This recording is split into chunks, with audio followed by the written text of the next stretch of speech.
कि आपको भी साबूदाना वड़ा बनाना बहुत ही डिफ़िकल्ट लगता है तो ये रेसिपी आपके लिए और ये रेसिपी ख़ास मैं अपनी अम्मी के लिए बना रही हूँ। उनको बहुत ही पसंद है साबूदाने के वड़े, जिसके लिए हमने साबूदाना को 5 घंटे के लिए भिगो लिया था। उसमें हम डालेंगे क्रश की हुई रेड चिली, हरा धनिया, मिर्च, हरी मिर्च, नमक और क्रश किया हुआ पीनट, भुना हुआ मूंगफली डालेंगे, उबले हुए आलू और ज़ीरा डाल के अच्छे से हल्के हाथों से मल लेंगे और इस तरीके से इसकी हम टिक्की बना लेंगे और मीडियम हॉट ऑयल में इसे हम फ्राई करेंगे।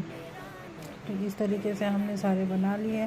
तो आप लोग भी बनाइए इस रमज़ान इफ्तार और अपनी दुआओं में ज़रूर याद रखिएगा। वीडियो पसंद आए तो एक लाइक ज़रूर कर दीजिएगा।